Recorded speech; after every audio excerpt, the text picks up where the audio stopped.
The second weekend of Modern Warfare's multiplayer beta is now officially live, as PlayStation 4 users can jump back on and continue their progress from this past weekend. And for those of you on Xbox One and PC who pre-ordered the game, you can now also jump on and experience what Modern Warfare's multiplayer is really like.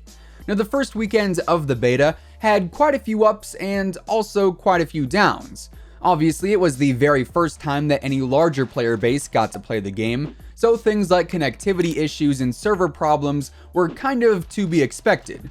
But outside of that, a lot of people found the game to play rather awkward, I guess that's the best word to use for it, and that can be chalked up to a handful of things.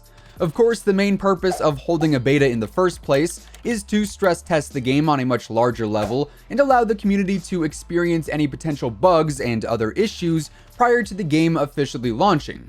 And over the past week, Infinity Ward was pretty active when it comes to reading the community's feedback and also responding to it. And with that, today we have 11 new changes that you'll see in MW with this second beta weekend. But before we jump into all of that, if you guys are new here and you want to stay on top of everything MW related, ranging from tips and tricks to news and updates and everything else in between, feel free to subscribe with your post notifications turned on. That way you'll always know when a new video goes live. Also, if you guys enjoy the video, let me know by dropping a like rating on it, as it would be much appreciated. And now let's get into the major changes that came with the second weekend of Modern Warfare's multiplayer beta. So admittedly, some of these changes are relatively small, they're pretty minor and won't affect a ton of stuff in game. However, at the same time, some of these changes are also pretty important. And on top of that, there are also a handful of things that Infinity Ward is currently investigating that will end up getting fixed for launch, so we'll break those down at the very end of the video as well. But for now, the first change you'll see when logging on to Modern Warfare today is a minor fix to the calling cards that display flags and country names. Previously, the Slovakian flag was labeled as the Croatian flag, but that has been fixed with this week's beta updates. And for launch, the Colombia flag name will actually end up getting spelled out correctly, as it's currently spelled Columbia instead of Colombia, so that will be corrected, but not until launch according to IW. Another fix that was implemented this weekend combats the visual bug that you would occasionally see in-game when you surpassed the level cap. Last weekend, with the level cap being 10, if you played a match as a level 10 and you got enough XP in that match to technically get past that level, your ranking game on the scoreboard would display as level 11 then. But then when you went back to the pre-game lobby, you were once again back at level 10. And the same situation was apparent when the level cap was increased to level 22, but now Infinity Ward has said that the level cap visual bug has been fixed and it should not be apparent this weekend. Next up, another fix you'll notice this time around is that the main menu should be a lot less buggy when you're walking down the endless road before queuing into a match. Also, side note, where are these soldiers walking to? You could leave your console on all day, hit the gym, the grocery store, a movie, and dinner, only to come back and your character would still be walking. What? Anyways, sometimes on the main menu after you would finish a match, or even while you were still matchmaking, your screen would suddenly go all white or sometimes all black. I myself ran into both of those issues, but apparently you could also have an all green screen or even an all yellow screen too.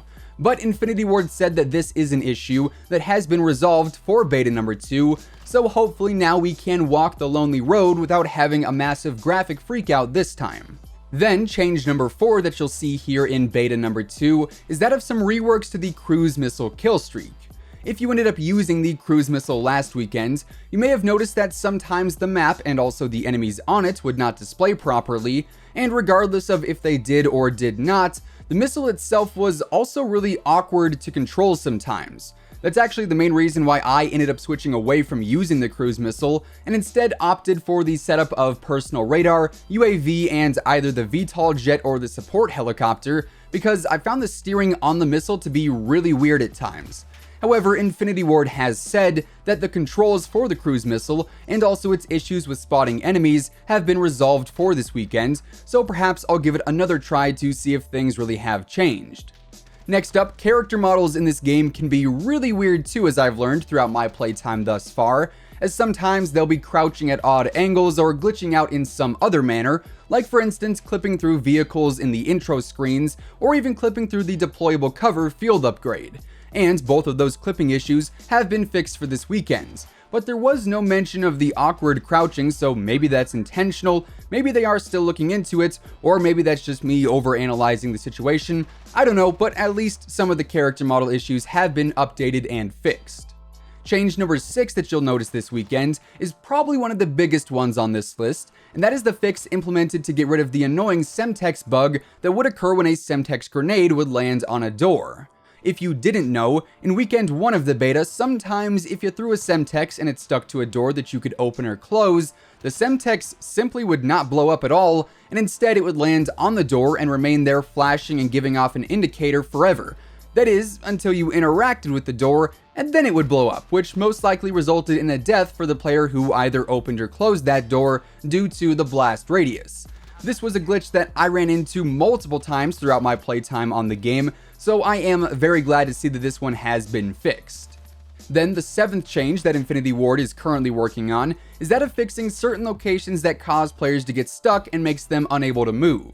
Now, they haven't said this one is fixed entirely yet for weekend 2, however they are currently investigating this one, so if you see it arise in game this weekend, chances are they are working on it, and if they're able to fix it before Monday, we'll probably see it adjusted in a minor hotfix update. After that, another thing you'll see potentially getting fixed this weekend is the doors.